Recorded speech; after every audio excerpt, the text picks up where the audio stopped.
And we are live. Welcome back to Takes by Fans. We got a great show for you today. As always, we are live every single day at noon Eastern. If you want to watch it live, head over to twitch.tv/takesbyfans. If you want to watch but not live, head over to our YouTube channel, Takes by Fans. We post all of our shows and clips of the show there on a daily basis. And if you just want to listen, we are on podcasting apps, Spotify, Apple Podcasts, Google Podcasts, iHeartRadio. So however you want to watch it or listen, we've got you covered multiple ways.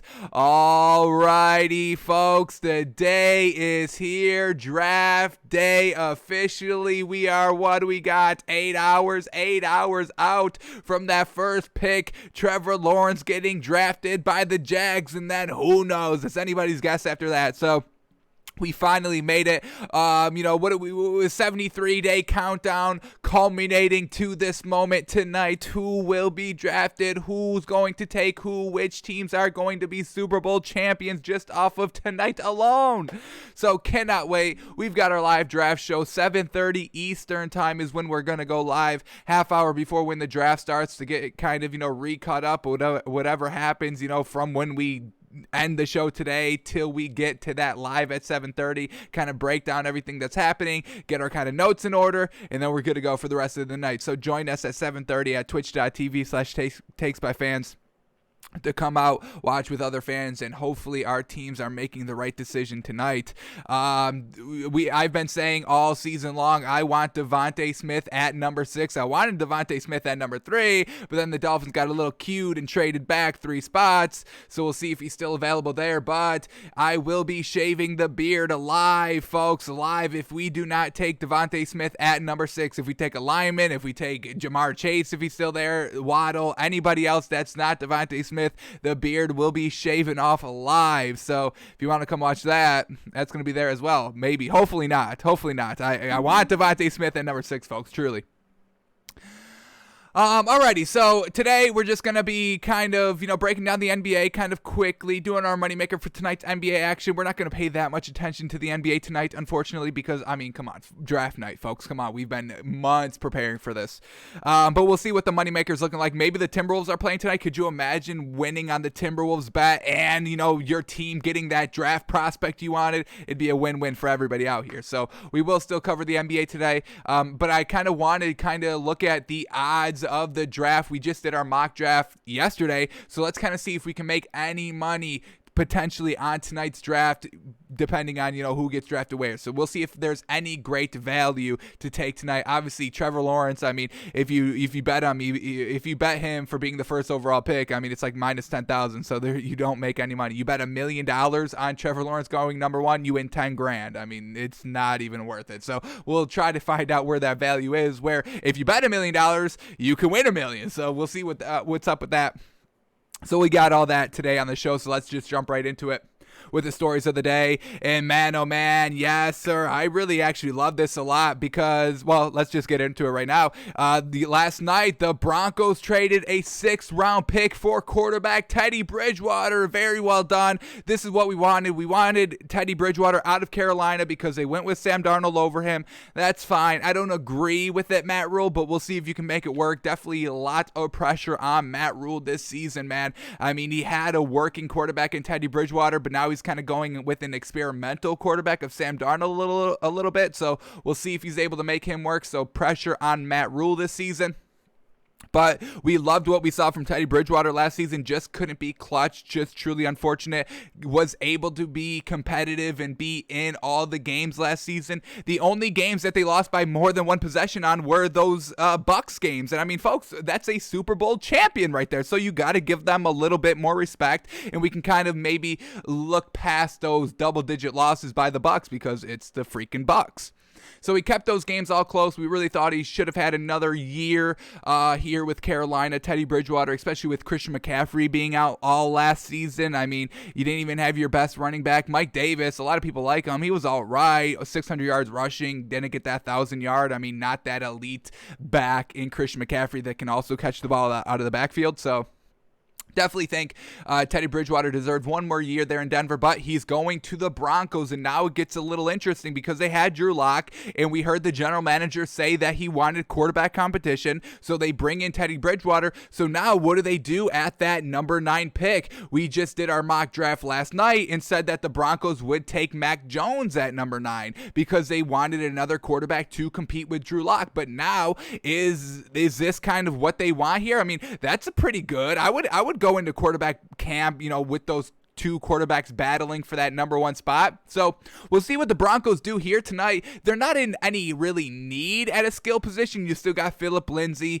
You still got Jerry Jeudy. Noah Fant at the tight end. I'm blanking on their other wide receiver. Let me see if I can bring up their depth chart. Tim Patrick. He's like 6'4", and he had like 600 yards receiving last season. So they really don't need any real skill positions. The only needs that PFF says, for the roster is quarterback, tackle, and linebacker. So we'll see if they still draft a quarterback here, having 3 quarterbacks going into camp. I don't know if that's what the Broncos are going to do, but they really don't have that much need anywhere. Do they go and get a linebacker, number 9, maybe overreach a little bit for a linebacker, have their pick of the crop because we don't have a linebacker going in the top 8 before the Broncos draft anyway? So we'll see what they do, but I would say, I mean, if we, we're going to keep, this up, we're going to, we're not going to go and redo the mock draft, unfortunately. I wouldn't see the Broncos taking a quarterback now that you've got Teddy Bridgewater. I think he's a starting caliber quarterback right now. He's proven that he can win games. He's proven that he can kind of, be competitive in every single game. So we'll see what the Broncos do here tonight. Maybe they just shore up their offensive lineman at number 9. Maybe they get Penei Sewell. Maybe for their tackle, but bringing in Teddy Bridgewater, I love it. I love that Teddy Bridgewater is on a team that he could potentially thrive in. I know we've kind of thrown it out there that Teddy Bridgewater goes to Denver. They've got the receivers to do so. They've got the running game to do so. He's got the ability to deliver the ball and kind of be a playoff caliber quarterback in this league. So it's going to be interesting, man. Once again, this draft, man, we really don't know what's going to happen besides number 1. We have a little bit of an idea that the Jets are taking Zach Wilson, and then at number 3, we're hearing freaking Mac Jones or Trey Lance, which I think is a little ridiculous. So maybe Justin Fields makes a little surprise, not to us. It wouldn't be a surprise if the 49ers took Justin Fields to us, but maybe a surprise to the media a little bit. So definitely cannot wait for the draft tonight, folks. Going to be absolutely great. And now we get another question mark at number 9. What do the Broncos do? Get a third quarterback, shore up their line, get the linebacker that they need? We shall see, man. Oh my goodness, I cannot wait. Woof. Broncos fans, I want to see you in the chat tonight, 7:30 at twitch.tv/ShakespeareFans. I want to know what y'all are saying about Teddy Bridgewater. Do you think you should still get a quarterback even though you got Teddy B? I want to know what you guys are thinking, so come out to the live draft show tonight, 7:30 Eastern, twitch.tv/ShakespeareFans. Alrighty, let's move on to the next story up, and I love this one. Yes, sir, Saquon Barkley is on track to play week 1. We saw him go down week 1 with an ACL injury last season. Absolutely just a crushing blow to Giants fans, the team. I mean, as soon as he went down, you were like, oh my goodness, we're not going to do anything this season. Now, Daniel Jones led y'all to some decent wins. I think they were only like a game out from winning the NFC East.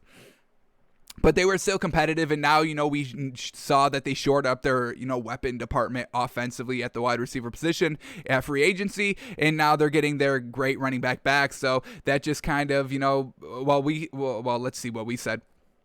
For the Giants, we have them taking Penei Sewell at number 11, shoring up their line because they really have all the skill positions down. So now that, the Broncos at number 9 don't need another quarterback, now this has implications on what the Giants do in the draft, because if Penei Sewell is off the board at number 9 for the Broncos, what do the Giants do? Do they overreach on another offensive lineman? Do they go maybe get a great talent? Who knows? So there's implications on Teddy Bridgewater getting traded. It's fantastic. Now, what did this Giants team do? Do they shore up their offensive line? I think that's the direction they're going. They need to keep this man healthy right here, Saquon Barkley. I love Daniel Jones, but he's not going to be the one. He's not going to single-handedly lead you to a playoff run, a Super Bowl appearance. It's really going to have to be, maybe 60% running, 40% passing, not truly 50-50. Kind of, what the Titans are doing, relying on Derrick Henry like 80%. Try to kind of rely on Tannehill 20%. 40%, but I think this Giants team can rely on Saquon Barkley like 60% and have Daniel Jones do that other 40% and, do just enough to get them into the playoffs. So Saquon Barkley's back on track. That's all we want to see, and hopefully he can stay healthy for this entire year. So we'll see if the Giants draft a lineman to kind of keep him a little healthier, a little bit more safer as well. Let's see. Alrighty, we knew that the Seahawks kind of early offseason was a little shaky, a little rocky. We saw Pete Carroll kind of coming out in the media saying, hey, I don't want to get hit anymore. I don't know what this organization is doing. And hey, I'll leave if it doesn't get better. So, kind of put that out there. Big old meatball out here on this Seahawks team coming into next season. But Pete Carroll says, hey, Russell Wilson is in a great place right now. So let's see what these quotes are saying of Pete Carroll. Let's see if we can get a little insight on what is going inside this Seahawks organization. Alrighty, so after Russell Wilson kicked off the annual break from football activity by taking his concerns with the Seahawks public, things have grown quiet. Pete Carroll says that's because the two sides have come to a mutual understanding after the internal discussions that addressed the, quote, stuff that was said that had to be dealt with, end quote. So, yeah, once things come out publicly, and we know Pete Carroll and Russell Wilson, we've always seen their kind of, relationship as really solid. We've seen that what was, showing to us, just in the media and just what we were seeing on the field and all this of how they speak about each other. We thought, their relationship was kind of airtight. We didn't really see any rift, and that's why, we were kind of shocked when Russell Wilson was coming out publicly and saying all this. Russell Wilson is kind of a true leader. He knows, that the media takes everything and blows it out of proportion. It's kind of, I kind of got the feeling that Russell Wilson just kind of knew, let's keep everything internal, because once things kind of break out, that's when, the cracks start to show. That's kind of what happened to the Legion of Boom a little bit, kind of egos, kind of, and money kind of split them up a little bit. So it was very strange, Russell Wilson coming out and saying all this stuff publicly to us, but we get a quote here by Pete Carroll on how it is now. Quote, Russ is in a great place right now. He's been in a great place throughout the offseason. We have communicated through all the things just like I always have. This is not any different than it's ever been. It's the same way we've always communicated. I've always utilized all the players that have information for me. If anybody had an insight that would help me figure out something or know a little bit something more about a situation, I felt free to call my guys, and I've always been like that. And Russ is a guy I always talk to stuff about, so nothing's changed. So, hey, Russell Wilson had a little bit of an issue, talked to Pete Carroll about it, and now it seems like they're back on track. We're not here. We haven't even heard anything about Russell Wilson. We were hearing, trade rumors about Russell Wilson. How crazy is that? How crazy thinking you trade away Russell Wilson, a true starting face of the franchise quarterback that can prove that he can win Super Bowls. He can be the guy. So we've seen that time and time again from Russell Wilson. So yeah, just really interesting here. Seems to be all right now, and that the biggest kind of green flag about this situation is that we haven't heard anything for months. When was the last thing you heard about Russell Wilson? Months. It had to be months ago. So everything seems to be fine here for Seattle, which is great. We want Russell Wilson to succeed. Pete Carroll seems like a great coach. I've never seen anything personally wrong with him coaching. Any really thing bad, that he's doing out there. Maybe, having Russell Wilson throw on the 1 yard line in the Super Bowl, that was a bad decision. But, everybody, has bad decisions here and there. So everything seems to be fine in Seattle. Now the real test is going to be, what do the Seahawks do with their first-round pick? They don't even have one. They don't have a first-round pick, so they can't get an offensive tackle to kind of shore up their positioning. Their first pick in this year's draft, let's see where they're picking. Second round, number 56. So Seahawks, we know Russell Wilson doesn't want to get hit anymore, so we'll see if everything truly is fine in Seattle if they pick a lineman come round number 2, come Saturday, if they go out and pick or Friday, tomorrow. We'll see if they pick a lineman to kind of make Russell Wilson a little bit happier in Seattle. But everything, according to Pete Carroll, is fine. So we'll see how true that is. Alrighty, next story up, and this one Wow. Here we go. Saints are reportedly interested in trading up in the first round. Their pick in the first round is 28. Is that correct? Yes, sir. 28. So, but they want to trade up, and they want to trade up so far, they're trying to get into the top 10. They want to get in the top 10, according to Jay Glazer. They're trying to go to the top 10, which would make a ton to make happen. I mean, what do they need so bad that they need to trade into the top 10 for? A wide receiver, linebacker, cornerback. If they want to take a wide receiver, yeah, definitely going to have to get into the top 10. I mean, we've got Jamar Chase, Devontae Smith, and Jalen Waddle all going 5, 6, 7. So if they want to kind of get one of those big name wide receivers, one of these A1 tier 1 wide receivers coming out of the draft, they're going to have to try and get into the top 10 or get into the top 7, honestly. And who are they going to trade back with? Maybe the Dolphins? I mean, that's going to be frustrating. And I know the Dolphins have talked about trading back, and if the Saints want to trade up to get in the top 10 at number 6, then they would have their pick from Devontae Smith or Jalen Waddle. So I truly hope that doesn't happen, because that means the Dolphins don't get Devontae Smith. That means the beard is getting shaved off live on our draft show, if you haven't heard, and that means we have to have a new set come tomorrow as well. So hopefully that doesn't happen.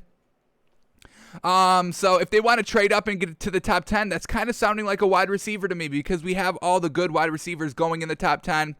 Linebackers, I mean, you're not going to trade in the top 10 to get a linebacker, are you? When do we have the first linebacker taken in this draft? Who's taking the first one? We got the Eagles at number 12 with Micah Parsons, but there is still decent linebacker depth. Jeremiah Owusu, we love what we saw from him. Zaven Collins, Michael Parsons. So there is still linebacker depth that I really wouldn't see the Saints just kind of going up into the top 10 to try and get. And then their last need that we see here is a cornerback. When do we have the first cornerback taken? Well, that's number 8 with the Panthers with Patrick Surtain. And we just saw... Or we know the Panthers are kind of, they just got Sam Darnold. They're already good offensively. Yeah, they still need defense, but if the Saints want to get in the top 10, maybe the Panthers trade back. Maybe the Saints get that number 8 pick. So we'll see here, man. We still got 8 hours for all this kind of, fake stories and maybe true stories to kind of really unfold before everything happens live tonight. But there's going to be a lot of stuff going on, folks. We don't know what the Broncos are doing now. We don't know what the Saints are doing now. The Dolphins, I mean, they want to trade back. They love trading back. We just saw Brian Flores. He's a dealer, folks. He robs everybody blind. Started with the Laramie Tunsil deal, and now with the 49ers trading back. Or the 49ers trading up, us trading back. So who knows what's going to happen, man. It's going to be great, folks. It's going to be great. So watch out for the Saints to move up in the top 10. Hopefully they're not calling the Dolphins. Alrighty. But there are also some fake stories out there as well. So once again, we have to be weary of what we're seeing out here. This kind of Saints story seems to be pretty legitimate. I'm seeing a lot of sources saying this. But there was one story that broke a little bit earlier today that has kind of been, hey, this is fake. A lot of people are calling this as kind of bullshit over here. So the 49ers had made a massive trade offer to the Packers for Aaron Rodgers. So we get this tweet here. That's why I was going to say tweet.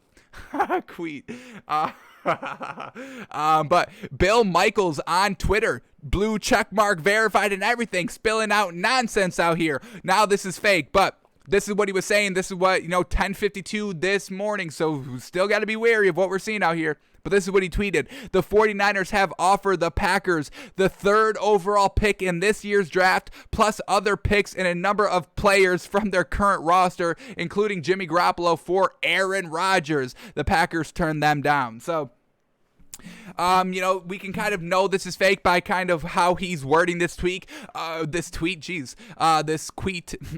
The 49ers have offered the Packers the 3rd overall pick in this year's draft, plus other picks, plus other players. Some of these players include Jimmy Garoppolo. No, we would know. I mean, folks, we're 8 hours. We would know kind of the full terms. We would know the players. We would know the picks. I mean, this is kind of a fake tweet right here that we can kind of see just by the wording of it. So, once again, got to be a little weary here. What's going on today? Don't get bamboozled. Don't get fooled. And don't double down on anything just quite yet, folks. All right? We still got 8 hours. There's plenty of time to resolve and find out if these stories are true or not. So, but, be on your toes out there today, folks. Be on your toes. It's like April Fool's Day. You got to be on your toes. You don't know what's real, what's fake. Alrighty, but now we get another kind of pre-draft story right here. The Niners do not have plans to trade Jimmy Garoppolo during the draft unless return value overwhelms them. Well, I don't really get that. I mean, this is the perfect time to trade Jimmy Garoppolo. Go and get these picks that you want so bad. There's going to be teams in this draft that want a solid quarterback that aren't going to get one because they're not one of the first 3 picks. Like we said, I mean, the Bears, they still have Andy Dalton. Come on, any quarterback is still a good upgrade over Andy Dalton. And the Bears don't pick until number 20, where we have all the quarterbacks taken off the board by number 15 of Trey Lance. So the Bears could potentially maybe give the 49ers some picks. Maybe the Bears throw in the number 20 pick. Maybe they throw in their second round pick for Jimmy Garoppolo. So this is a time to really trade him because Kyle Shanahan is already set on getting rid of Jimmy Garoppolo. He's already called Jimmy Garoppolo not a starting quarterback. Remember that press conference a couple of days ago that Kyle Shanahan did, saying that they want to go out and find their starting quarterback? I mean, that one quote right there tells us everything we need to know about the Jimmy Garoppolo situation in the 49ers locker room. That he's not the guy anymore. They're not kind of expecting him to be on the roster come week 1. So this is the time to do it. Trade Jimmy Garoppolo when the value's high, when all these desperate teams are trying to get a quarterback. Let's say the Patriots don't even get, Trey Lance at number 15. Maybe he goes somewhere else. I can't really see him going anywhere else here in the top 15, but let's just say something happens. Somebody else trades up. Maybe the Saints trade up and get Trey Lance. How wild would that be? So I think this is the time to do it right now. If, you can get another first-round pick for Jimmy Garoppolo this year, I say you go out and do it. What do they say that the 49ers need here? They need the quarterback, which we know they're getting at number 3, whether it's Mac Jones, Trey Lance, or Justin Fields. I think it's Justin Fields. I think the other 2 are smokescreens. But they also need a wide receiver. And let's just say this 49ers team kind of trades back to number, let's just say 20, because that'd be a decent fit here for the Bears to go out. They can even maybe do number 15 if they trade Jimmy Garoppolo back to the Patriots. I don't really see that happening. Bill Belichick's already kind of like, yeah, I liked him, but now he's injury prone, and I'm not going to want damaged goods out here. I want kind of a new quarterback that I can kind of mold. So I really would not expect, I would kind of put it at I'm not going to put it at 0% chance of the Patriots getting Jimmy Garoppolo. I'll put it at a 1% chance. Maybe there's still something, but I would say kind of, bridges are burned there. I would say just for Bill Belichick alone, he's like, you know what? Y'all already had your chance at Jimmy Garoppolo being the Patriots quarterback. Y'all didn't want it. So I'm not going to do y'all any favors. I'm going to go and get the next guy. I'm not going to go and get these damaged goods. So I really wouldn't expect Jimmy Garoppolo to get traded to the Patriots. But, they can go and get a wide receiver here. And we have the Bears taking Rashad Bateman at number 20. Maybe that's what the 49ers do. Get the quarterback, get the wide receiver to kind of help out everything else. And now you're good. And you've turned that Jimmy Garoppolo that you're not going to use anymore into a first wide receiver, first round pick. So we'll see what happens. Once again,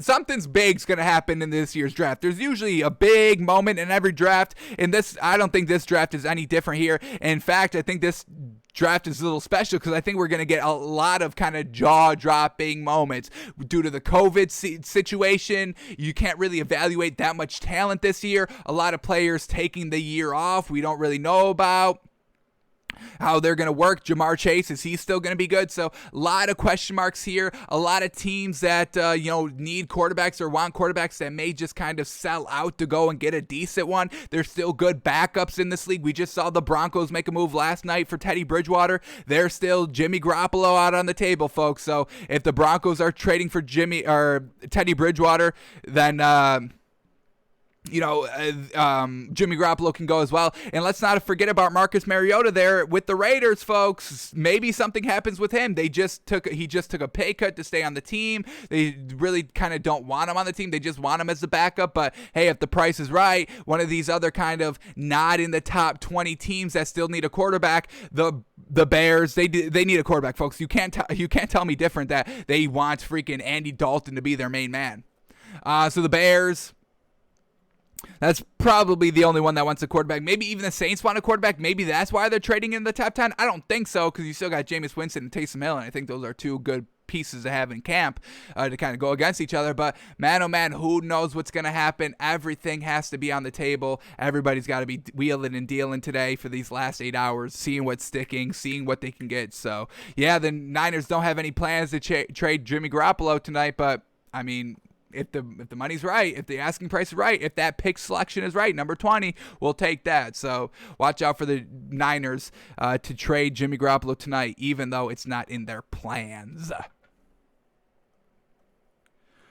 Alrighty, and then another little reminder. I mean, talent and great value can be found anywhere in this draft. Here's another kind of reassurance of that. We had Tyrann Mathieu being selected 69th overall, and if Takes by Fans was kind of live back then in 2013, you would have heard us shouting that he should have been a first-round overall pick. We love Tyrann Mathieu in college, and he is actually absolutely panning out here in the league. Absolutely fantastic. Alvin Kamara went number 67th in 2017. Stephon Diggs went 146, folks. He's a huge reason why this Bills team got to the AFC Championship game. He's turning around franchises, so we can get players late, 5th, 6th round picks that turn around franchises, a la Tom Brady, the pinnacle of late round draft steals. Keenan Allen went 76th in 2013. Travis Kelce went 63rd in 2013. Dak Prescott went 135 in 2016. George Kittle 146th in 2017. And Russell Wilson 75th in 2012. So if you don't get the guy in the first round, don't just say, hey, everything's over. We're going to suck. We're still going to be bad. We're not going to get it done this season. There is still, gems to be found late in the draft. So yes, the first round is big because you're kind of getting guaranteed proven talent. But hey, the players that had, one good year or, just kind of, had to go transfer around because they couldn't make it in that system, find their system their last year, really kind of, makes an impact. They get drafted late. Look for Simi Fehoko. We think he's going to be a major impact. He's 6'3" and absolutely a beast of a wide receiver who goes up and gets the ball. So, I mean, there are going to be late round picks in this year's draft that pan out, especially with COVID. This COVID season of some schools not playing, some players opting out. I mean, we haven't seen players in a year, so maybe they drop late in the draft, and they still pick up where they left off, even though they didn't play last year. So, don't get too down on night number one, first round, if everything's not going great. Unless the Dolphins don't pick Devontae Smith at number 6, then the entire Dolphin season is ruined from then on out. Alrighty, and then the last story before we get into the NBA. Here we go. Emmanuel Sanders, he's choosing a single-digit number here with the Bills. He will wear number 1 with the Bills, so looking really good. He's a Tier 1 wide receiver, in my opinion. A1 Tier 1, so the number 1's fitting real good on this man. It's going to be interesting. I don't think Emmanuel Sanders needs to kind of buy out the inventory because he just changed teams this season, so he may have gotten a little bit of a freebie here switching his number. But, I love Emmanuel Sanders with the Bills. I think it's going to be fantastic. Him and Stephon Diggs, that's your number 1 and 2, baby. And then you still got Cole Beasley. I mean, man, oh, man. So the Bills going to be looking great this season if Josh Allen can keep it up, which I think he can. So Emmanuel Sanders will be rocking the number 1, and if he gets a ring this year, I'm about it. I'll give Josh Allen a ring, Stephon Diggs a ring, and Emmanuel Sanders all getting their first rings. That's what I'm talking about, folks. Players deserving of rings. Emmanuel Sanders, I would say, is one. Alrighty, before we get into the NBA, let's see if anything's live. We've been live for a half hour. Any news? We know news is going to come out like hotcakes today, folks. It's already kind of has. We already got a true story, a fake story about some teams wanting to kind of draft up and draft back. So let's see if we get anything here in the last hour breaking away. You can get a nice little Volume hat. They're doing a little giveaway on the Volume Podcast Network. Colin Coward, call me. Let's do some business. Here we go. Some draft footage. Pouncy ignoring the girl. He's like, get off me. I'm about to dump you. I'm about to upgrade the chick.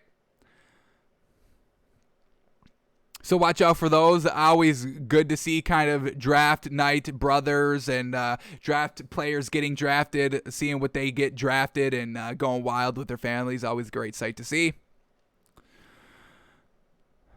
Alrighty. Anything else here? Well, this kind of gives credence to, the Saints wanting to kind of move up into the kind of first round a little bit. They've, traded in 2016, they traded a third and fourth round pick to move up 17 slots. They traded a fifth and future fifth to get a fourth round pick. 2017, they traded a future second round pick to get back in the third round. 2018, they traded the number 27 overall pick, a fifth round pick, and a future first to move up to number 14 in the overall draft. Just last season, 2019, or I should say 2 seasons ago. We are in 2021 now. 2019, they traded a second, a sixth, and a future second to move up 14 spots in the second round. And then last season, they traded a third and a future third to move up 14 spots in the third round. So they like to wheel and deal. They're dealing every single year. And now we have kind of, the rumor here that they want to move up to the number 10, inside the number 10. So, and it's just annoying, man, because obviously, let's break this down a little bit more. Here we go. Number 1 is the Jags. They're not moving back. Number 2 is the Jets. They're not moving back. Number 3 is the 49ers. They're not moving back. Number 4, the Falcons. Now, they could potentially move back. We've heard them, say, hey, we're still kind of optioning moving back. There's nothing truly that we need number 4-wise, so we will move back. Number 5 with the Bengals, I don't think it's going to move back. I think they really want to get a weapon here, wide receiver-wise, at number 5. The Dolphins will also move back, which I don't like.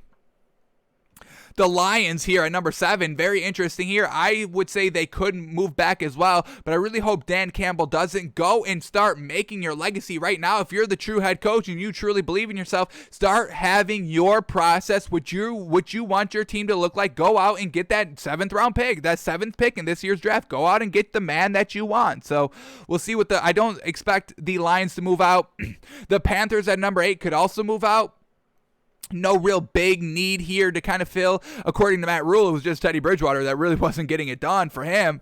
So we'll see if Sam Darnold's such a more big impact. And now we get the Broncos at number 9. They could also move back as well because they just got Teddy Bridgewater. So they don't need him anymore. Or they don't need to go out and get a quarterback anymore. So maybe they move back in the draft and just wait to see what comes. So now there are other kind of teams here, Broncos, Dolphins, and Falcons. I would say one of those 3 teams would make the trade with the Saints if the Saints want to make that trade. So watch out for those 3 teams. The Broncos, the Dolphins, and the Falcons. And then I would say the 4th likely option would be the Panthers. I would say the most likely option would be the Falcons. The second most logical option would be the Dolphins. 3rd would be the Broncos. And then I would put the 4th at the Panthers if they all want to trade back. Alrighty, anything else breaking? What do we got? 14 minutes ago, so we got 15 minutes left to kind of see. What do we get? The Seahawks just made an intriguing signing, agreeing in terms with former Cardinals first-round defensive tackle Robert Nkemdiche. Alrighty. We don't have the Seahawks taking the Seahawks don't even have a first-round pick, so it doesn't even matter what they're doing out here. Saints, once again, look at them tweeting out the eyeball emoji, their official social media out here. So once again, giving credence to the Saints wanting to kind of move back here in the draft, or move up in the draft. Oh, man, folks, we're 8 hours away and I still can't freaking wait, man. I'm so excited. What is going to happen tonight, man? It's going to be madness. It's going to be madness. Alrighty. And I can't believe everybody's saying that Javonte Williams is the best running back in the draft. Have y'all not seen Travis Etienne or Najee Harris? I feel like I'm in the bizarro world over here in this year's draft. I've got Devontae Smith as the number 1 wide receiver. I've got Najee Harris and Travis Etienne as the top 2 running backs, where people have Javonte Williams from UNC. What has he shown us? He's an average running back. He's solid. Definitely solid back here. But I think I'm taking Najee Harris over him. A little bit bigger, a little bit stronger. Najee Harris can do this as well. Travis Etienne is the speedster. Yes, Javonte Williams is definitely a solid back. Absolutely a great hit here against Miami to stay on his feet. Don't get us wrong. But I don't really see anything too special about him. So, I don't know, man. I got the Najee Harris as the best running back in this year's draft. All right, but it seems like we are all caught up to date now. Caught up to the minute, so we'll kind of, keep looking back here over the next couple of minutes, couple of half hours. But let's start talking about the NBA. Let's go through this quickly. Unfortunately, today's not the NBA's day. This is the NFL's day, so the NBA is going to have to kind of move aside. Hopefully, there's not any great matchups on tonight that we kind of have to watch maybe a little picture-in-picture box. But let's go over the NBA from last night. We'll do our moneymaker for tonight's action as well, and then we'll start talking about some great value that we can find betting on tonight's draft. So let's get into it right here. We'll start with the first game, Magic and the Cavs, and we knew Colin Sexton was not playing this game, so we told Joe to stay away from it, and we don't expect the Cavs to win, and that's exactly what happened. The Cavs don't win. Magic get the win 109-104 over the Cavs last night. For the Magic, anybody do good? Chuma Okeke, 18 points, 3 assists, 3 rebounds. 3 of 6 from 3, we'll take that. Gary Harris, 19 points, 7 assists, 6 rebounds already. He's being very solid here in the starting lineup for this Magic team. Definitely, winning kind of at that trade deadline for Gary Harris out there. Cole Anthony at the 1, 18 points, 3 assists, 4 rebounds. Off the bench, we get Dwayne Bacon, 16 points. Chasen Randall, 10 points. So just once again, just all right here. Nobody really being that true superstar on that Magic team like we know. And then for the Cavs, Isaac Okoro still staying in for no Colin Sexton. And he put up 15 points, 5 rebounds, 2 assists. Not bad. Darius Garland had the 25 points, 10 assists, exactly what we need and expect from Darius Garland. Jared Allen, 17 points, 13 assists, 6 of those offensive. Very well done. Kevin Love, 6 points on 18% shooting, 2 of 10 from 3. Very much floundered here this game. And then C.D. Osman, 19 points, 1 of 5 from 3, 46% overall. So C.D. Osman, a decent game here, second leading scorer. Just unfortunately, Kevin Love couldn't get it done. And then nobody else on the bench could get it done because they're not deep off the bench anymore. Because Colin Sexton and all that. C.D. Osman has to come off. I mean, they don't even like to play C.D. Osman, even off the bench. So if he's in the starting lineup, they're real desperate there on the bench. So, and nothing good off the bench. We get Damian Dotson, 8 points. And then we get, I don't even know what the heck this man's name is. Findu K. Bengal? That's his name. So he got 8 points. We never even called him all season. So Magic get the win 109-104. Good of us to stay away from the Cavs. We know what not good value looks like. And speaking of not good value, once again, we told you to stay away from the Hawks. I think they were getting like 8 points last night. Very tempting, but we stayed away from it. And thank goodness we did because they get crushed 127-83 over the 76ers. Once again, no Trae Young. Of course, they're going to be lackluster. So Lou Williams does get into the starting lineup here, but he doesn't really have that great of an elevated production. He's still kind of a little lackluster scoring the ball here, and that's what Lou Williams needed to do off the bench and, now in the starting lineup since Trae Young is out. And also, Brandon Goodwin did not have a good night as well. We also don't get Bogdanovich playing, so Bogdanovich has been kind of the glue on this team of, even with Trae Young, he was still getting it done. That's why they were winning, and when, he was out for those first couple of games, he was always solid. So no Bogdanovich, Lou Williams not being good offensively. Of course, this Hawks team is losing. So let's start here with the Hawks. Brandon Goodwin at the 1, 5 points on 18% shooting. Come on. And then Lou Williams at the 2, 10 points on 28% shooting. He had 8 rebounds on 5 assists, which is good, but we need the points, man. Y'all don't understand. We need to score. The goal of basketball is to score more points than the other team does. And there's nobody to score on this Hawks team without Trae Young. And definitely Bogdanovich. Clint Capella, 9 points on 30% shooting, 8 rebounds. John Collins, he had 21 points on 72% shooting, but he's the only one that played well this game. And then we get Solomon Hill at the 3, 14 points on 40% shooting on 10 shots. Not terrible, but we needed some. That can't be your second leading scorer out there. 14 points on 40% shooting. It's not going to get it done. And then nothing great off the bench. Danilo Gallinari, 4 points on 1 of 9 from the field. What the hell is going on with this Hawks team not able to shoot? And then we can shout out Skylar Mars out here, 11 points on 62% shooting on 62 minutes. But once again, one bench player doing decent when your starters aren't all getting it done. Lou Williams, man, oh man, a little bit of a disappointment there. Really wish he would kind of carry the team a little bit more. Or just even a little bit, didn't even really do it at all. All right, but let's talk about the 76ers now. Simmons, Curry, Embiid, Tobias Harris, Danny Green, their good lineup is now all back together, all healthy, all good to go, and they're back at winning games, blowing out teams.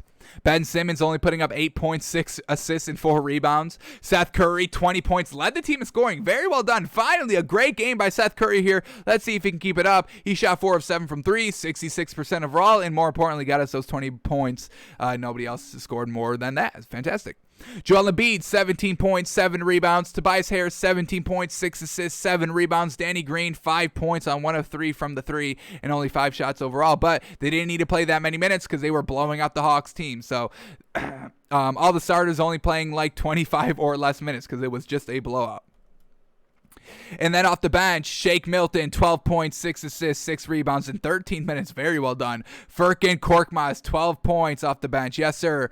Dwight Howard. Oh, little light on Dwight Howard. Come on, Dwight. You played 14 minutes and only give us 2 rebounds? No. We've never seen anything lackluster like that from Dwighty out there. So took a little bit of a night off, which we'll give him because it was a blowout anyway. We got to save Dwight Howard for those crucial games.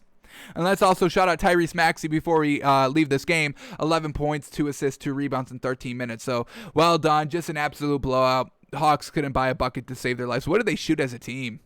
They shot 33% as a team from the field, 31% from 3, but it's not enough. 76ers shot 53% as a team from the field, 44% from the 3. So there it is, folks. Alrighty, let's go to the next game up here. Wizards and Lakers. Wizards getting it done. Absolutely love it. Another win here for the Wizards, extending their lead here in the Eastern Conference for the play-in tournament. And the Bulls also lost last night. So once again, getting their lead. It's now a 2-game lead. Very well done. I respect the hell out of this Wizards team, man. Love Russell Westbrook, what he's doing on the floor. And Bradley Beal, very consistent as well. Got to give it up for him. So let's start here with the Wizards. Who got it done? Russell Westbrook, 18 points, 14 assists, 18 rebounds, and only 2 turnovers. That's what we're talking about, Russ. Keep that up. This is what we love to see.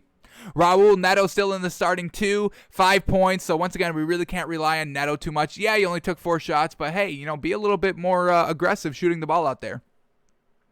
Alex Len, 18 points, 9 rebounds. Where has this man come from? He had like 2 good games in a row now. This is what we're talking about. This is what we want to see from their big. Rui Hachimura had some nice contribution here. 12 points, 2 assists. He shot 4 of 8 from the field, had a nice poster to kind of get the team elevated. That's what we're talking about. And then Bradley Beal at the 3, 27 points, 3 assists, 3 rebounds, 3 of 5 from the 3. And then anything good off the bench. Davis Bertans letting us down a little bit. 0 points on 0 of 6 from 3. Come on, Davis. You got to be better than that. Luckily, they had Ish Smith off the bench. 12 points, 2 rebounds in 18 minutes. Let's shout out Daniel Gafford. 8 points, 6 rebounds in 13 minutes. And then Chandler Hutchinson.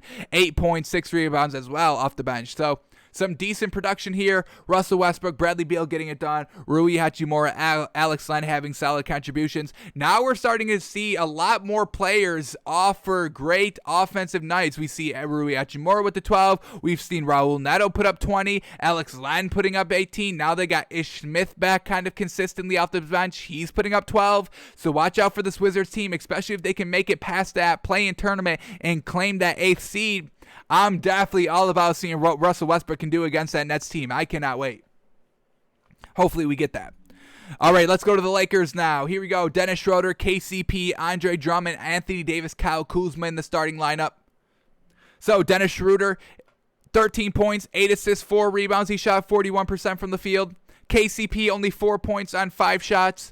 Andre Drummond 17 points, 11 rebounds. Classic Andre Drummond game. Anthony Davis 26 points, 5 rebounds, 2 assists, 3 steals, 2 blocks. Yes, sir.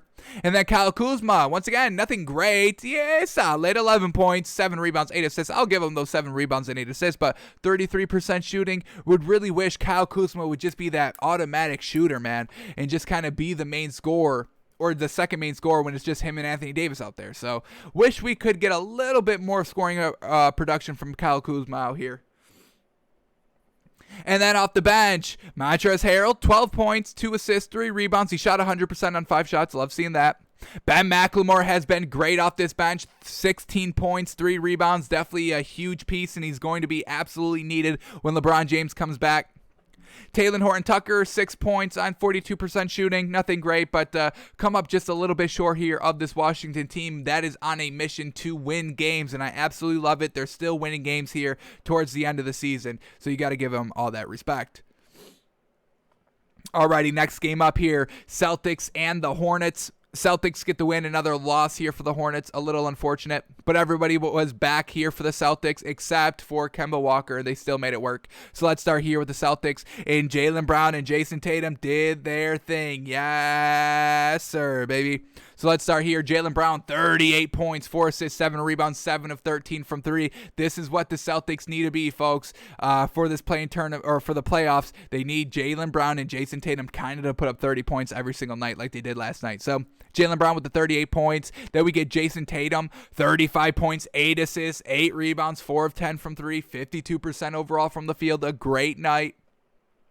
Tristan Thompson still getting it done here for the 5. Definitely the best option the best decision that Brad Stevens has made, making Tristan Thompson the starter, getting rid of Daniel Tice, and just kind of working with what they got. So love that. Tristan Thompson, 12 points, 13 rebounds. Evan Fournier still cannot do anything here on this team. 2 points. Oh my God. Once again, 2 points, man. Like he had one good game, his second game in, and that was it. And now he's, 2 points on 14% shooting. Come on, Evan Fournier, please. And then Tremont Waiters, 6 points as well as the number 1. So we know the Celtics team is definitely reliant on Jaylen Brown and Jason Tatum. Evan Fournier's been truly lackluster, nothing great. Luckily, they have a little bit of a good bench that's starting to emerge a little bit. We just got Aaron Nesmith, 15 points and 9 rebounds. He played 31 minutes off the bench, so I'll give him that all day. Peyton Pritchard, another kind of a little step back game. We saw 2 good games here, but 8 points. We'll give him that. The 8 points is still solid production, don't get us wrong, but on 5% shooting. He had 3 assists and 3 rebounds to go along with that, but he was a plus 16 on the floor, the highest of the plus minus on the Celtics team. So now we're starting to see kind of what this Celtics team can do, getting that little bit of depth that they needed. And now once kind of Kemba Walker comes back, we'll see if these other bench players can continue their role of evolving a little bit more here. Because if we get Peyton Pritchard and Aaron Nesmith, solid bench contributors, once Evan Fournier goes down to the bench, I mean, that's going to be 3 great offense, or 3 good, let's not go great yet, 3 good offensive production pieces that they could have. So let's see what the Celtics team can do when they're full healthy, but they're definitely going to need some bench depth when they get into the playoffs. Alrighty, now the Hornets now. All right, here we go. Devontae Graham, 25 points, 7 assists. He shot 5 of 12 from 3. Once again, Terry Rozier, a little lackluster, 15 points on 1 of 8 from 3, getting to the line 6 times, hitting 22% from the field. So once again, Terry Rozier, a little underwhelming offensively. PJ Washington, 19 points, 3 rebounds. Miles Bridges, 19 points, 4 assists, 4 rebounds. And then Cody Martin at the 3, 5 points on only 5 shots, 9 rebounds to go along with that.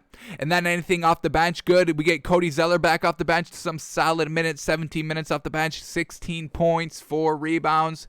But that was it that they really had off the bench. So just Terry Rozier, a little lackluster. Cody Martin not able to kind of get done scoring-wise, and that's why they're able to kind of lose by 9. So very well done to Jaylen Brown and Jason Tatum. This is what I love seeing, 38, 35 points respectively for those 2 great Boston Celtics players. Alrighty, let's go to the Knicks and the Bulls now. Bulls letting us down. We had them +4 in our moneymaker. We're going to try and believe in them one more time, but once again, lackluster scoring by this Bulls starting roster. But let's start here with this Knicks team. RJ Barrett, 22 points, 6 assists, 7 rebounds. Very well done. 3 of 5 from 3. Love it. Alfred Payton at the 1, 9 points, 5 assists. Nerlens Noel at the 5, 8 points, 8 rebounds, a +24, highest plus margin of the team. Yes, sir. Get it done, big fella. Woof. Julius Randle, 34 points, 3 assists, 7 rebounds, 4 of 7 from 3, and 52% from the field. Julius Randle going crazy. And then Reggie Bullock, 13 points, 4 rebounds, efficient, 3 of 5 from 3, 50% overall from the field. We will take that, yes, sir. And then they kind of got bailed out because the bench didn't do anything great. We got Emmanuel quickly with the 13 points, but 1 of 5 from 3, 40% from the field on 10 shots. Was that too efficient? Taj Gibson off the bench, 4 points. We'll take those 8 rebounds. And then Derrick Rose, man, kind of fell in love with the scoring from that Suns game a little bit. 6 points on 18% shooting on 11 shots. So luckily they kind of faced a lackluster scoring Bulls squad. Luckily that Julius Randle went for 34. So the bench kind of got bailed out a little bit. But overall, another good win here for this Knicks team. They could have floundered after they were on that big win streak that just got deflated in their last loss, their last game. But they resaddle up, get another win here, still staying in that number 4 seed here. So very well done to that Knicks team, truly, for that bounce back win. Alrighty, now let's go to the Bulls. Here we go. The starting lineup: Kobe White at the 1, Garrett Temple at the 2, Daniel Tice at the 3, Patrick Williams at the 4, and Vucevic at the 5. So we see Daniel Tice moving to the 3. Didn't really work out too well last night. So Daniel Tice at the 3, 6 points, 0 assists, 4 rebounds, 0 of 3 from 3, 33% overall. Put that man back down to the 4. Kobe White, once again, a lackluster night. Can't really rely on him too much. 12 points, 9 assists. I'll give him that. 9 assists, fantastic. 2 rebounds on 2 of 6 from 3, 38% from the field. Got to be better, man. He's got to be a 20-a-night scorer. Got to be 20 a night with Vucevic, and I know he's only in his second year, but man, oh man, we need to see. I mean, when push comes to shove, you've got to step it up. Now's your time. Go out and take control. Unfortunately, he's not doing it too consistently here. Garrett Temple at the 2, 12 points. He shot 83%, 2 of 2 from the 3, so fantastic there. 5 assists, 3 rebounds. Vucevic, 26 points, 18 rebounds, 3 assists. He shot 3 of 7 from 3. And then Patrick Williams, 7 points at the 4 on 3 of 6 from the field. So just nothing great here besides Vucevic for the starters. Off the bench, we get, Thaddeus Young putting up 10 points, 6 assists, 4 rebounds, being a +4 on the floor in a big old loss here. A nice kind of 19-point loss. So Thaddeus Young still getting it done. That man would have been 6th man of the year, but I think now, if they don't even get it in the play-in tournament, folks, we can't even give Thaddeus Young 6th man of the year. Really have to be in the top 6 if you want to win an award. But, so a little unfortunate here by Thaddeus Young. He's trying, man, but nobody else is getting the memo. And then we get Lauri Markkanen off the bench. Once again, 14 points, 6 rebounds. Can count on him as well. We just get nothing great from the starters and truly missing Zach LaVine. So we'll see if Zach LaVine's coming back anytime soon, but they do need him because it's starting to slip a little bit. Their playoff chances are starting to slip. They're now 2 games out from that 10th seed for the Wizards for the last spot in the play-in tournament. Alrighty, let's go to the Spurs and the Heat now. Heat getting back on track here with a win. Very well done. This was their starting lineup. Kendrick Nunn was back. That was great at the 1. Duncan Robinson at the 2. Jimmy Butler at the 3. Ariza at the 4. And Bam Adebayo at the 5. Alrighty. Tyler Hero did not play again, unfortunately, but they didn't need him, so that's good. Yeah. So here we go. For the Heat, Kendrick Nunn, 18 points, 4 rebounds. He shot 2 of 6 from 3, 57% from the field. Duncan Robinson, only 8 points on. He only took 8 shots, 2 of 4 from the 3. Bam Adebayo, second leading scorer. Love seeing that. 21 points, 11 rebounds. Trevor Ariza, once again, he's a little streaky out here, folks. 4 points on 7 shots, 14% shooting. Nothing great there. 1 of 5 from the 3. 6 rebounds to go along with that. And then Jimmy Butler, 29 points, 6 assists, 8 rebounds, just getting it done, being kind of the key staple here of this Heat team. So the starters all decently got it done. The big names, the names that you have to rely on, Butler, Adebayo, and Kendrick Nunn got it done. And then the streakiness of Duncan Robinson and Trevor Ariza showed back up last night, not getting it done offensively. Luckily, Goran Dragic was on, thank goodness, finally having another good game here. 18 points, 7 assists off the bench. Dwayne Dedmon getting it done also off the bench, 18 points, 9 rebounds. So just getting it done without Tyler Hero. Good, actually great production, 36 points between those 2 players. We'll take that absolutely all day off the bench. So Goran Dragic is back, man, and when he's on, him and Jimmy Butler, if they're both on, they're gonna get they're gonna get the win. They're gonna get the job done. So well done for the Heat to get back on track last night. Alrighty, now the Spurs, they ended up losing, unfortunately. We see DeMar DeRozan playing the 4 here, and he still did good. 20 points, 8 assists, 4 rebounds, 53% shooting. The leading scorer was DeJounte Murray, and he actually had a great game. Triple-double for this man. 22 points, 11 assists, 10 rebounds at the starting point guard position. Love seeing this. The man trying to kind of rival Russell Westbrook a little bit. And then we get Devin Vassell at the 2, 11 points. Jacob Poeltl, 6.7 rebounds. And then Keldon Johnson at the 3, 14.6 rebounds.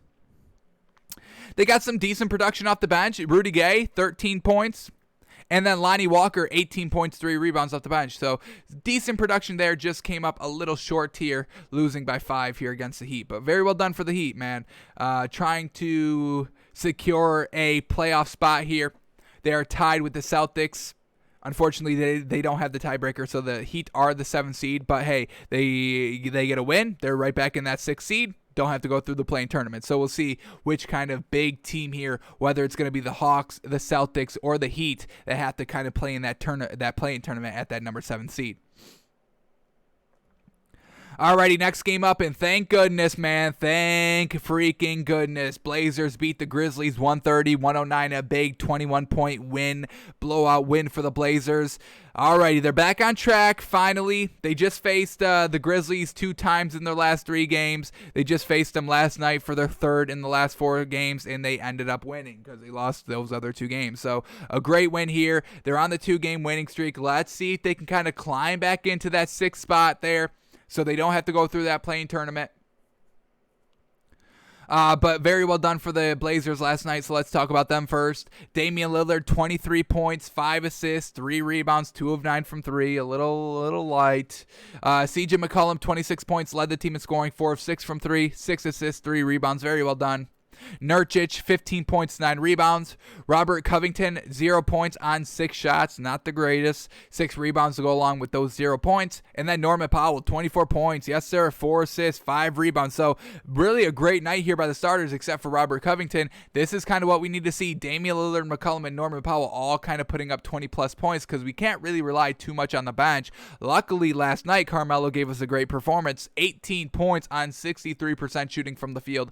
4 of 6 from 3. 6 rebounds to go along with that, and he was a plus 27 on the floor, the highest plus minus on the squad. So very well done to Carmelo Anthony. But then we're back to Anthony Simons, 8 points on 37% shooting, so that kind of seemed to be an outlier game that we just saw their last game before this one. And then nothing else great. We still see Derrick Jones Jr. not playing. How crazy is that? From starter to bench to not even playing. Really wish he would find a niche that he was actually great in, whether it's points, assisting, or rebounding. He's a good defender, like we say, but gosh darn, man. And then Enes Kanter off the bench, only playing 11 minutes, 6 points, 8 rebounds, still getting it done there. So great win by the Blazers last night. Let's take a look at the Grizzlies. Lackluster scoring throughout. So we'll start here with John Morant. 10 points, 8 assists. I'll give him those assists, but 27% shooting on 11 shots. Got to be better than that. Grayson Allen, only 7 points. 1 of 3 from the 3. 2 assists, 2 rebounds to go along with it. Jonas Valanciunas was the leading scorer with 19 points, 6 rebounds. Kyle Anderson, 6 points on 20% shooting. And then we get Dylan Brooks, who put up great 18 points on 60% shooting. But, there was just nothing great. This is a great production by Dylan Brooks, but everybody else kind of floundered here. But they did kind of get some great bench production here. Jaren Jackson Jr., 13 points, 5 rebounds, 2 assists on 2 of 10 from 3. Not great there. Wasn't efficient for those 13 points, but we'll give him those 13 points. Yes, sir. Brandon Clark put up 8 points, 10 rebounds. Once again, not the greatest shooting, 42% on 7 shots. And then once again, Desmond Bane, 8 points, which we like and appreciate, but on poor shooting, 33% on 9 shots. So starters were a little lackluster. Bench was pretty decent, but the starters lackluster, and that was a huge reason why they lost. So we'll see how this Grizzlies team's able to kind of rebound here. They are on a 2-game losing streak, the 8th seed here in the West. They are basically kind of locked into a play-in tournament spot, at least 6.5 games back, or in front of the Pelicans from that number 11 seed in the Western Conference. But, great win by the Blazers. We'll definitely want to see them get back on track here, and these last 2 wins, we'll take it. Alrighty, next game up is the Nuggets and the Pelicans, and what a clutch performance by the MVP. Jokic single-handedly winning the game last night for the Denver Nuggets. The Denver Nuggets had a nice little 10-point lead with like a minute left, but all these turnovers for these last minutes by the Pelicans really made it a close game. So we've got the game 114-112 with 9 seconds left. Denver Nuggets are inbounding the basketball. Once again, another turnover with the final minute on the inbound pass. So the Pelicans have the possession of the ball, down 2 with 9 seconds left. Here we go. Let's see what they do. They hand it off to Brandon Ingram. Brandon Ingram drives, dumps it off to Zion Williamson. But then there's Jokic, baby. Block for the win. Zion goes up with it. It gets blocked by Jokic. Game over at that point. Yes, sir. Jokic getting it done. Got to give him the MVP, man. He's clearly the front runner right now. And another win here late down the stretch, single-handedly being kind of the main person to win the game with the block, we'll take that all day. So great night for the Nuggets last night, besides like the final minute. Like we said, a lot of turnovers there. But let's talk about this Nuggets team. Still rocking with Facundo Campazzo as the starting point guard. And he had a great game, man. And if Facundo Campazzo could do this on a nightly basis, oh my goodness, watch out for this Nuggets team still. We don't even have to kind of be like, oh, well, they don't have Jamal Murray, because Facundo Campazzo is here, folks. 19 points, 10 assists, 6 rebounds on 66% from the field, 3 of 6 from 3. Fantastic. Great. This is kind of what Jamal Murray does, but this is kind of a, this is good. This is real solid here by Campazzo, so love it. PJ Dozier at the 2, 8 points, 2 assists, 2 rebounds. Jokic, 32 points, 3 steals, 3 blocks, 8 assists, 7 rebounds. A great night by that man. The game-winning block. Gotta love it. Aaron Gordon, 10 points on 57% shooting on 7 shots. We'll take that. 5 rebounds to go along with that. Michael Porter Jr. getting it done as well. 28 points, 8 rebounds, 3 of 8 from 3, and 57% from the field on 21 shots. So, yes, sir, the starting lineup gets it done. Bench is a little lackluster. Austin Rivers, 0 points on 5 shots. 4 of those shots were from the 3, not getting anything, so not the greatest there. Paul Millsap, 7 points, 5 rebounds, 2 assists, 2 steals. We'll take that in only 18 minutes, but nothing else really great here off the bench for the Nuggets. So, once again, it's going to be this bench, man. How good is this bench going to be? We need Austin Rivers, and we definitely need Monte Morris back. Monte Morris needs to get back, and if Austin Rivers can kind of put up those 10-plus points a night with Monte Morris, now we're talking about a solid team. But very well done to Campazzo last night. Very well done to Jokic for getting the game-winning block. All right, let's talk about the Pelicans now. Once again, a pretty good game here by all the starters, just unfortunately came up a little short here. So, Lonzo Ball, 16 points, 12 assists, 12 rebounds, triple-double for the man. A great game, unfortunately, doesn't translate to a win. Once again, unfortunate for Lonzo Ball not being able to get the win. Yes, he's having some great nights, but if it's not translating to wins, man, we can't talk about you as high as we talk about other players in this league that continuously win games. Is this a 3-game losing streak for the Pelicans? What do we got here? 1-game losing streak. They're 4-6 in the last 10. They're not even in the play-in tournament. They're 4 spots away, 4 games away from that number 10th seed in the play-in tournament. So there's got to be some urgency on this Pelicans team, and we're just not seeing it. Eric Bledsoe, 17 points, 4 assists, 3 rebounds. He had a pretty good game. 2 of 6 from 3, 58% from the field, but we'll take those 17 points all day. Steven Adams only playing 12 minutes in the starting lineup, 2 points, 2 assists, 1 rebound. Zion Williamson, 21 points, but look at this, 47% shooting, a little lackluster. And then Brandon Ingram's 27 points, 5 assists, 7 rebounds. He was clutch all night. Unfortunately, Zion Williamson got blocked at the end. And then off the bench, what do we get? Jackson Hayes, 10 points, 3 rebounds in 13 minutes. We will take that all day. So just unfortunate, man. Kind of a little bit of a bigger win than what the final score was. Just a 2-point win for the Nuggets. Kind of more likely an 8-point win for them. Just all those turnovers in that final minute, man. But well done for Jokic, man. Being that key clutch player. Gotta respect it. Alrighty, here we go. Suns, Clippers. Suns get the win 109-101 over the Clippers. Like we said, there was no Kawhi Leonard. So, I mean, we were this close of taking Clippers +4, but we saw no Kawhi Leonard, so we had to stay away from it. So, if Kawhi Leonard plays, I mean, we probably cover the +4. So, once again, good on us for staying away from this game, recognizing that it's not the best value here. So let's start here with the Suns. Chris Paul gets it done. He was the leading scorer for this game. Clutch threes in this game. Yes, sir. Chris Paul, man. I absolutely love it, man. He's single-handedly winning the game. We just saw it against the Knicks, kind of here against the Clippers late in this game as well. So shout out to Chris Paul, man. Ageless wonder. And let me knock on wood because I'm not trying to jinx anybody out here. But man, oh man, we saw what he did last year. We've seen what he's doing this year. And how old is this man? Let's get the age on him. I want to say like 34. 35, yeah. So, I mean, a little up there. Definitely want to get this man a ring. So, let's see if he can do it here with the Suns team. Close out the season on a good regular season. Let's see if he can do it in the playoffs. But Chris Paul, let's start with him. 28 points, 10 assists. Like I said, led the team in scoring. 4 of 8 from 3. Fantastic. 66% from the field. Fantastic. Devin Booker, 21 points, 3 assists, 6 rebounds. He shot 1 of 6 from 3. So luckily Chris Paul was there to pick up the slack a little bit. DeAndre Ayton, 5 points, getting locked up all night, 2 of 8 from the field. Not great, but those 11 rebounds we'll take. Torrey Craig in the starting lineup. Love seeing that. 10 points, 6 rebounds. Yes, sir, at the starting 4. And then McCall Bridges, 13 points, 7 rebounds, 3 steals, 2 blocks. Great night by him. So, great night by the starters here. Maybe Devin Booker a little lackluster. DeAndre Ayton definitely lackluster with the only 5 points. But we get great bench production here. Fantastic. Cameron Payne, 15 points, 4 assists, 4 rebounds. And then Frank Kaminsky, 13 points, 2 rebounds. We will take that all day. So, very well done to Cameron Payne, Frank Kaminsky. Cameron Johnson, a little lackluster. He played 28 minutes, but 2 points on 14% shooting. 0 of 6 from 3. Come on, man. Gotta be there. Gotta get it done, especially with Jay Crowder out, man. So, Suns are able to kind of hold off for the win. Very well done by Chris Paul.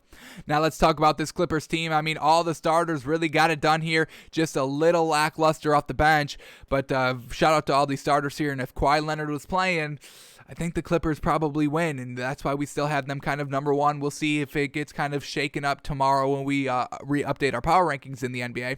But let's talk about this Clippers team now. Reggie Jackson still the starting point guard. 10 points, 4 assists, 2 rebounds. He shot 36% from the field. Nothing great. We've seen definitely better games from that man. Paul George at the 2, 25 points, 10 rebounds, 4 assists, 3 steals. He shot 3 of 9 from 3, 42% from the field. Zubac, 14 points, 7 rebounds at the 5. Marcus Morris, 16 points, 4 rebounds, 3 of 7 from 3.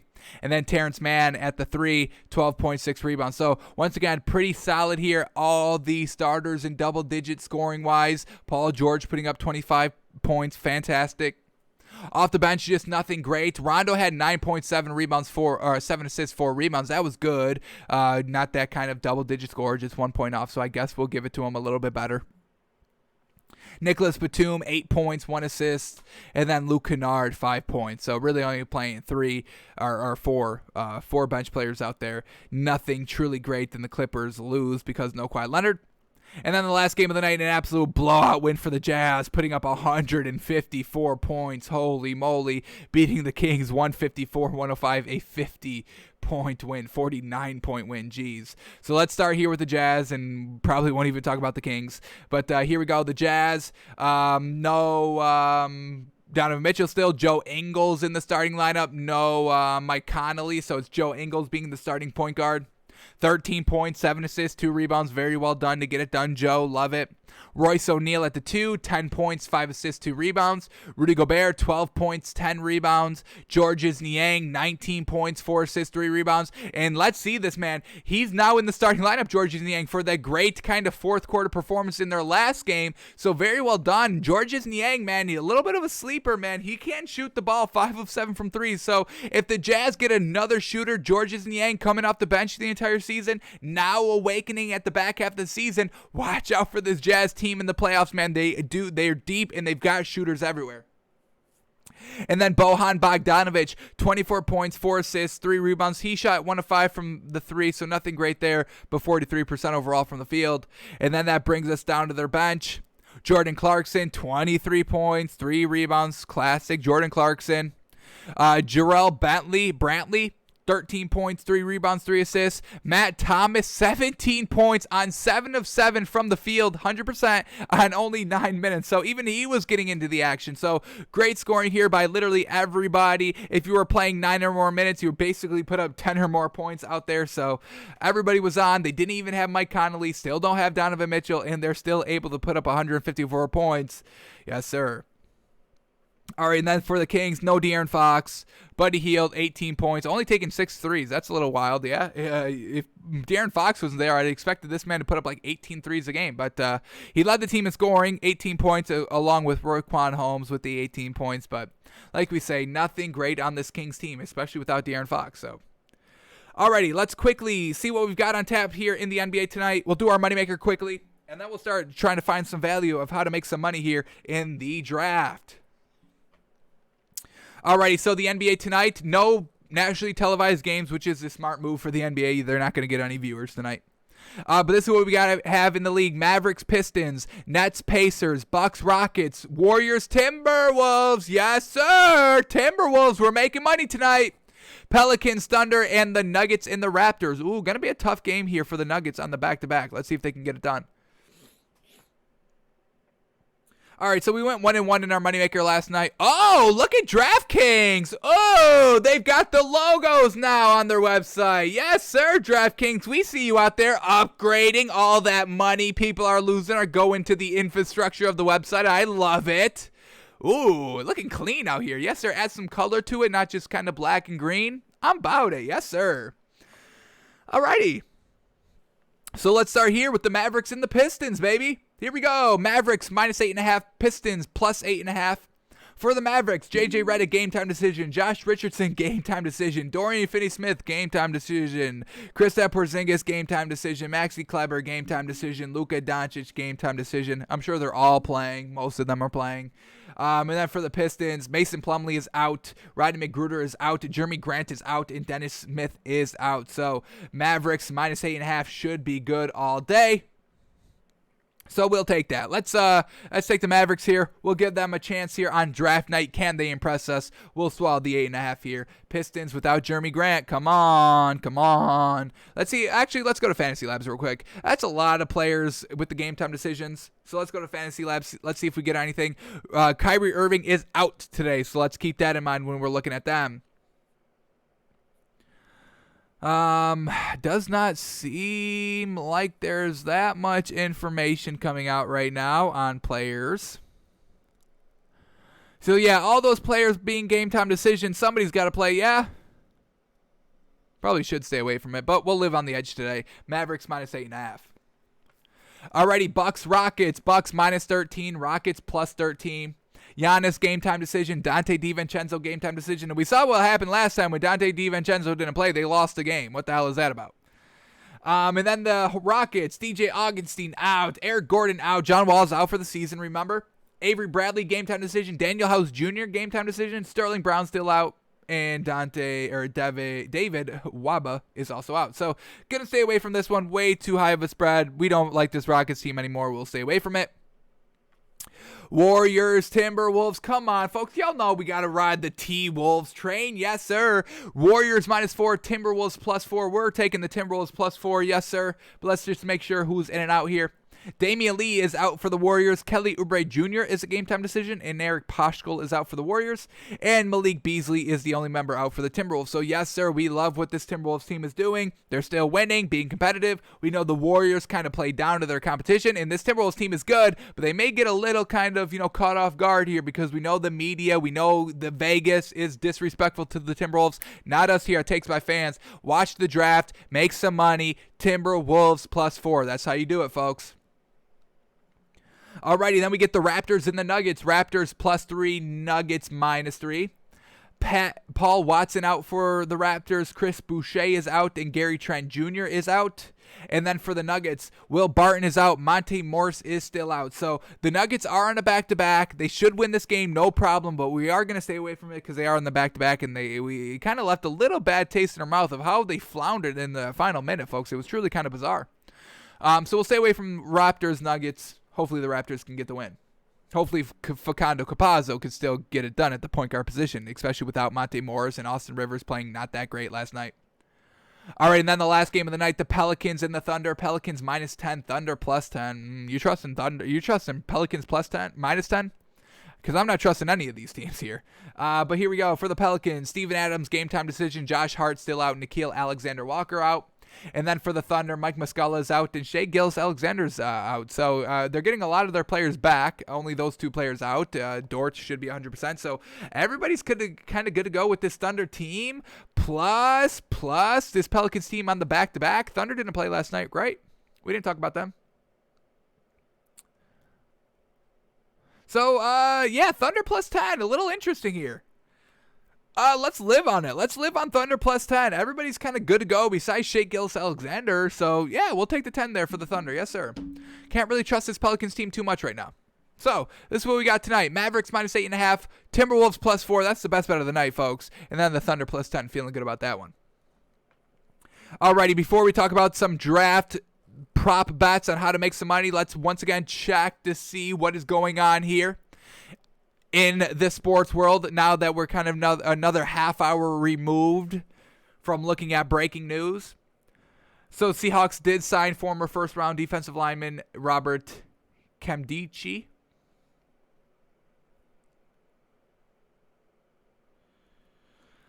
Alrighty, anything good here? Any other potential fake stories, potential real stories? Not really seeing anything here. Not really seeing anything here. Why is that Nets, we can't bet on this Nets game? Probably because we don't know about the Kyrie Irving. That probably just hit, so they took the game off. Is that what we're thinking? All right. What was this? Let me look at this, what this net spread is. What they got on Score Mobile. So they got Nets Pacers, Nets minus 8.5. Pacers plus 8.5. Kyrie Irving out. James Harden good to go. Nicholas Claxton still out. Sabonis still out. Miles Turner still out. So we probably would have stayed away from it anyway. Alrighty.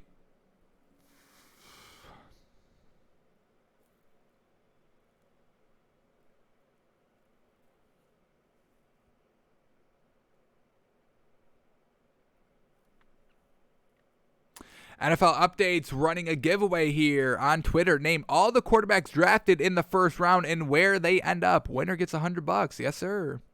Go follow that account. That's such a good account, folks. Truly follow them on Twitter. My Sports Update on Twitter. Love it. Alrighty. Does not seem like nothing's breaking yet, so I guess we're free and clear from the rumors for a little bit longer. Alrighty, folks, let's head over to what we can get in the NBA or in the NFL draft tonight. So here we go. Let's talk about the first overall pick. Here we go. How we can make some money tonight on the draft. So the first overall pick, you can't make any money on it. It's Trevor Lawrence minus 10,000. You bet $1 million, you only win $10,000, folks. I mean, the risk reward is not even that. Well, I guess it is because it's a guaranteed $10,000 unless Urban Meyer pulls the biggest freaking surprise of the night and goes Justin Fields because he was Ohio State. I mean, I don't think Urban Meyer was there for any of Justin Fields' career, no? Let's double check on that.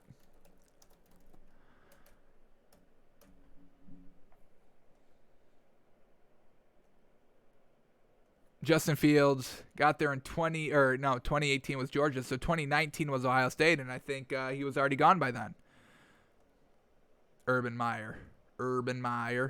Yeah, Ryan Day was his head coach, so he's not. Urban Meyer's never looked at Justin Fields, so that would be a big surprise if he does that. Just kind of goes with Ohio State alumni. I don't really see that happening, so can't really make any money on that first overall pick. And now look at this one. Now this one's kind of locked in as well. Zach Wilson also minus 10,000 on the second overall pick. So Zach Wilson going to the Jets, kind of clear cut. We really kind of thought that Robert Saleh was going to maybe potentially take Justin Fields if the 49ers were looking at him big, because we know Robert Saleh just came for the 49ers. That was kind of something that we're keeping our eye on, if Robert Saleh was going to try and stick it to the 49ers. If the 49ers were thinking about Justin Fields, then I think Robert Saleh would have thought about taking Justin Fields at number 2. But looks to seem like Zach Wilson is kind of clear-cut the second overall pick at minus 10,000. And now this is where we can find some good value here. The third overall pick, the favorite is Mac Jones, but it's only minus 150, folks. That's really kind of, not that great of odds. Trey Lance is plus 150, so that's a little clear. And then we get Justin Fields at plus 600. I really think that's the best decision, man. Mac Jones, he had an all-star studded roster offensively with Alabama. Trey Lance was good one season in the FCS, and then in 2020 in the FCS when they played one game, he threw the pick in the 50% completion percentage. And then Justin Fields, he's been just a winner. The only games he lost was the last game of the season because it was in the college football playoffs, and he was getting it done 2 seasons in a row. So I really think Justin Fields is the safer pick here, but the 49ers have their own way, but we still think they're taking Justin Fields here. Do not rule that. Do not let that be out of the realm of possibilities, folks. I would still bet this, maybe $10 on Justin Fields plus 600.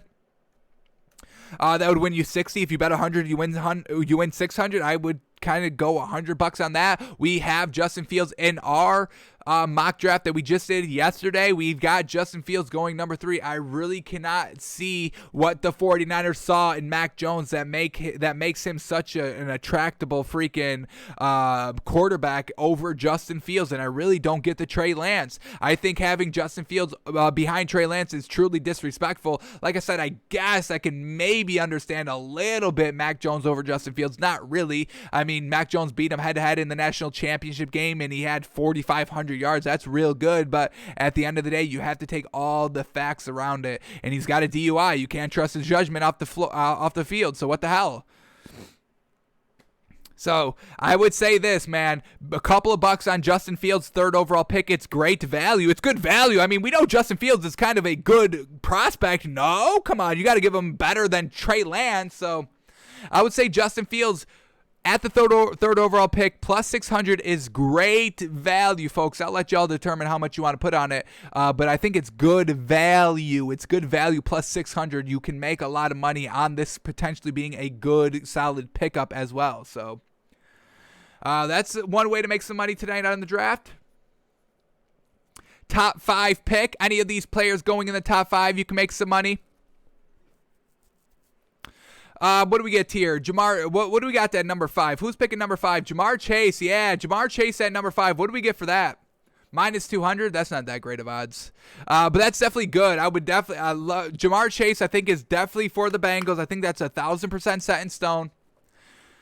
Top 5 pick Justin Fields plus 125. We'll see if anybody trades up to get him. We know the Saints are looking to trade up. Don't think they're in the quarterback market, but potentially maybe they kind of do what the Broncos are thinking about doing. Maybe having 3 quarterbacks come into camp. Would be interesting there. What else do we get here in the top 5? Can we make any money? Kyle Pitts in the top 5. What do we get for that? Minus 400, yeah. Trey Lance in the top 5, minus 125. I really don't see him going in the top 5. Unless the 49ers draft him, but I don't think so. So, yeah, the best value here is probably Justin Fields at 125. Jamar Chase at minus 200, I think, is a surefire bet because I think that's where the Bengals are going. All right, now let's talk about top 10 pick. What can we get? Any great value here? What about Devontae Smith in the top 10? What do we get there? Plus 110? Wow! Devontae Smith to go top 10 is plus 110. That's fantastic value, folks. Right there. There it is. Fantastic value. What else here in the top 10? What about Jalen Waddle? Because I think he's going to the Lions. Jalen Waddle, ooh, minus 150. So we get a little bit better odds with Devontae Smith here at plus 110. All right. What about Patrick Surtain? Can he go in the top 10? They got him at minus 167. Alrighty. I can't believe they're I don't understand the disrespect of Devontae Smith because he's 170 pounds. Okay. He's a Heisman winner. National championship winner. Getting better every single season winner. Come on. All right. What else do we get in the top 10? Azeez Ujulari. Okay. Alrighty. This could be a huge one. Where do we get that? Azeez Ujulari right here, plus 1,400. Let's take Caleb Fairley out there. Didn't mean to click on him. Azeez Ujulari, folks. We just did our mock draft last night. And we've got the Cowboys at pick number 10 wanting to get the edge rusher. And I know everybody's big on Kwity Paye. I get it. But I love what I saw from Azeez Ujulari, folks. I think it's fantastic value here at plus 1,400. You put $100 on, you win 1,400. That's fantastic. But if you put $10 on it, little kind of just, some fun cash here while you're watching over 3 hours. I mean, $10 in 3 hours. I mean, that's pretty solid money to kind of pony up. No, entertainment value. Pay for the value, folks. Pay us first, and pay us $5 a month over at patreon.com/stakesbyfans. We could use that. We're providing entertainment, but a 3-hour event tonight, $10 on Azeez oh my goodness, I'm trying to go quick here. Azeez Ujulari there at plus 1,400. I think it's good value, folks. That's all we're looking at right now. What is potential good value? What can I put $10 on that I think still could potentially happen decently? I think it's good amount of chance of happening that I could also make a couple of bucks on. Azeez Ujulari is good value at plus 1,400 of a first top 10 pick, especially with the Saints wanting to trade up into the top 10. Who are they going to get? The Cowboys. We have Azeez Ujulari going at number 10 to the Cowboys edge rusher. So I love that. Plus 1,400. Yes, sir. And then let's compare that to Kwity Paye, another edge rusher that could potentially get picked. He's at plus 120 as well. So I think that's good value as well here. Kwity Paye, he's kind of the front runner for the first edge rusher taken, and the Cowboys are picking 10, folks. That's pretty good value here of top 10 pick. Alrighty. I think that may be it for the top 10 value here. Can't really see anything else kind of happening here. What about Penei Sewell? Oh, yeah, he's minus 715. Yes, sir. And then Mac Jones in the top 10 is minus 1,000. Interesting, man. Interesting. The Broncos don't really need a quarterback at number 9, but they could still potentially get one. We'll see. And then the top 32 pick. Ooh, going in the first round. Let's see if we get something here. Okay. What can we get in this one? Najee Harris minus 305. I think that's definitely going to happen.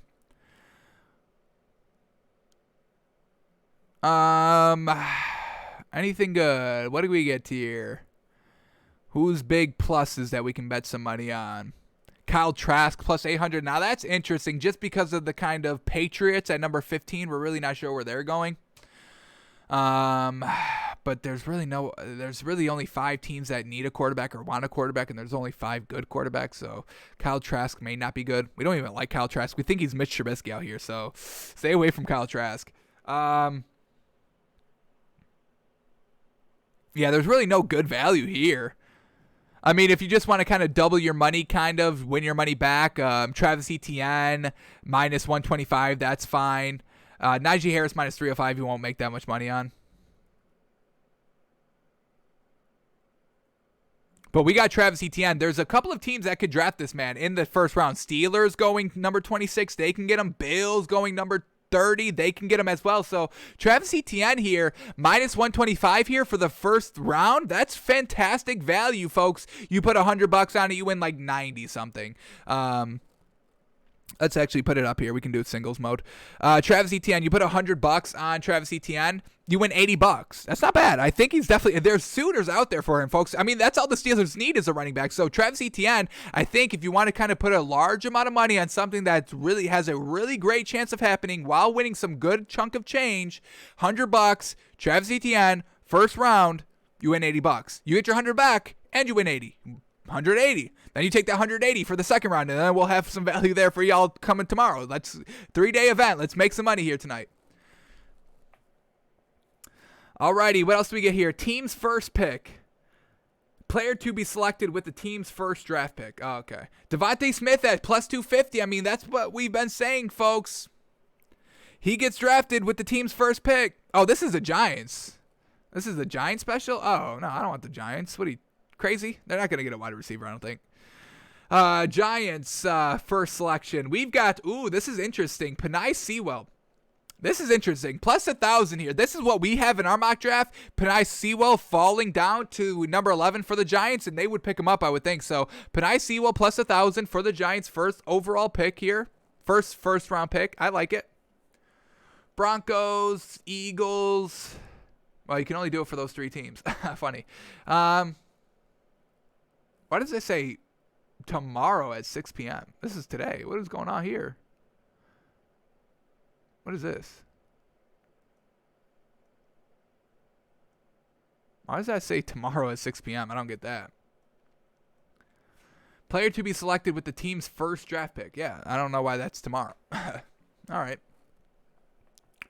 So, if our kind of mock draft is right here, if we're just kind of following what we did, we have Penei Sewell going to the Giants' first round pick, and that's plus 1,000. So once again, decent odds there. Throw $10 on it, you win 100.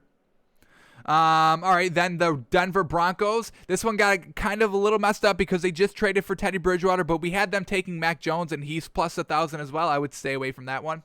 And then the Eagles, we don't really know what they're going to do. We had them taking Michael Parsons, linebacker. And if they take him, that's plus 700. So once again, decent value there. So, alrighty. Position of team's first pick. What is this? Oh, okay. So, what the Giants are going to pick, what the Broncos are going to pick, what the Eagles. Why are they only obsessed with those teams? Oh, but we get what the Bears are doing. So we can bet on this. Exact playing position of what the Bears do with their first drafted player. Well, we have the Bears going number 20, Rashad Bateman, wide receiver. But we know they could potentially trade out of that. That's a potential trading spot. But we went wide receiver, and that's plus 275. We can do the Colts. Colts offensive lineman, I think, is great value here. Plus 130, shore up the running game a little bit more. Even though the running backs are great, just shore up the line a little bit, protect Carson Wentz. That's what he needs. I mean, he needs protection. You got to keep this man healthy. So I would say this is fantastic right here. Colts draft an offensive lineman plus 130 with their first pick. I think that's fantastic, man. Great odds.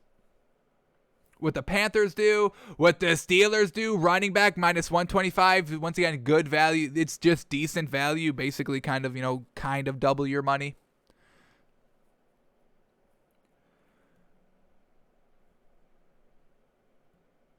Team to draft player.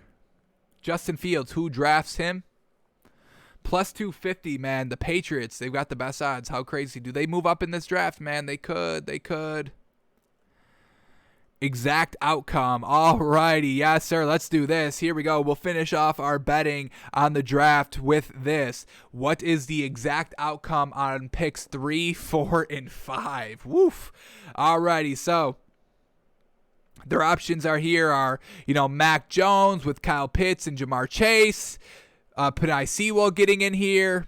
Justin Fields getting in here, Trey Lance getting in here. So if we just go what we got with the first 3 picks, we got Justin Fields 3, Kyle Pitts 4, and Jamar Chase 5. So let's kind of see what that would pay out. Justin Fields 3, Kyle Pitts 4, Jamar Chase 5. That's plus 1,000, folks. So if our thinking is right here, it really just depends on that number 3. We know Kyle Pitts is going to go to number 4 or they trade back. We know Jamar Chase is going number 5. That's really the only option there at number 5. So the really only kind of big question mark here is what goes on with the 49ers at number 3. We expect Justin Fields. So alrighty, so these are some of our prop bets that we like tonight. Justin Fields going 3rd overall. It's plus 600. We think it's great value. We're not 100% certain it's going to work out, but it's good value. Put $10 on it, you can win $60. That's good value on our part, according to us. We think that's good value, folks, and that's what we're looking at. What is the good value that has a good amount of that has a decent amount of chance of happening with great odds that we can make good money on? And turning $10 to $60, I would say that's good odds, or good value. So Justin Fields plus 600 of getting drafted 3rd overall. We love it. Devontae Smith to be drafted in the top 10 is plus 110. Basically just double your money. Once again, good value there. Azeez Ujulari, he's our best, highest ranked defensive edge rusher, and we know the Cowboys need it. So Azeez Ujulari going in the top 10 plus 1,400. We think it's good value, folks. We think it could happen. We actually think it's going to happen. And we think it's got a decent chance of happening, and we get a good amount of odds here. You put $10 on it, you win $140. Once again, good value, folks. Travis Etienne to be drafted in the first round, minus 125. Once again, great value there. Basically, just kind of double your money, put 100 on it, and it pays out. What does it pay out? $80. So once again, it's good value, folks. He's gonna go first round. I would say absolutely. The Steelers will overreach and get a running back first round. It's just who do they choose? I think it's gonna be Travis Etienne though, the speedster. And then, alrighty, here we go. The Colts' first draft pick is going to be taking an offensive lineman. It's plus 130. That's really all they need, folks. Their defense is fine. Their offensive is actually really great. They've got the receivers, T.Y. Hilton, Michael Pittman Jr., Carson Wentz. They've got the running backs, Nyheim Hines, Jonathan Taylor, Marlon Mack. They'll get rid of one of them, maybe. I hope they keep them all, but so that's good value there. Shore up their line, protect Carson Wentz. They need to protect Carson Wentz. So offensive lineman being the Colts' first pick, plus 130. That's great odds. And then the exact outcomes of pick 3, 4, and 5, we've got it as Justin Fields, Kyle Pitts, and Jamar Chase. That's plus 1,000. Once again, good value. You put it $10, you win 100. So once again, some nice value here. You can put $10 on, win some nice chunk of change here on tonight's outcomes. We're feeling pretty good about it. Alrighty, one more time before we log off for kind of the first stretch of today. We're back live 7:30 tonight. But let's see if anything is breaking. I was told the Saints general manager, Mickey Loomis, is working the phone, trying to trade into the top 10 per sources. The primary reason isn't a quarterback. It's actually for another position, although there is one quarterback not named Trevor who would change their minds if he was still available. Interesting.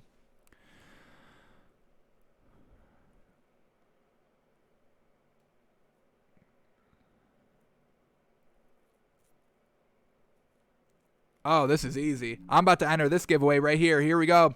Once again, My Sports Update on Twitter. Follow them. Great information. Great Twitter account.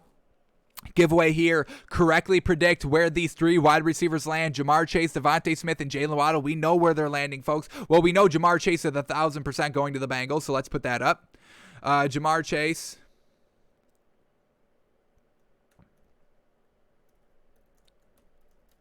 He's going to the Bengals, folks. They are not taking offensive linemen. Devontae Smith is going to the Dolphins, or the beard is gone. And Jalen Waddle, we like him going to the Lions.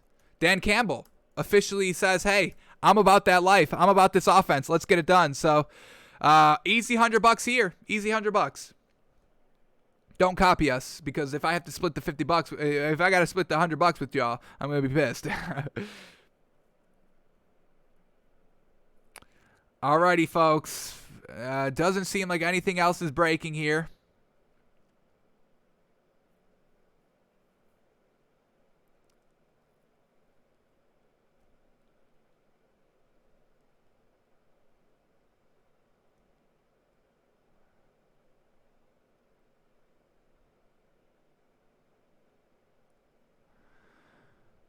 Alrighty, folks.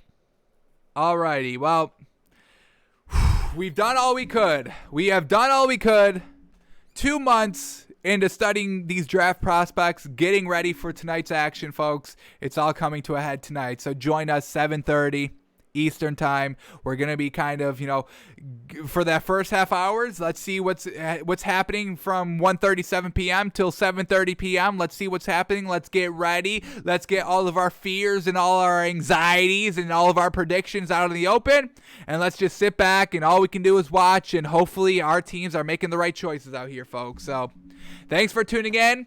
Thanks for watching. We're back tonight and tomorrow, but tonight first. Tonight, 7:30 Eastern. Come join us. It's going to be fun. We're just going to be cooling, folks. Just cooling, talking, interacting. Let me know what y'all think, folks. Let me know what you want your team to do. I'm very interested, man. So it's going to be a great night, folks. Cannot wait. So we'll be back, folks. 7:30 tonight. Alrighty.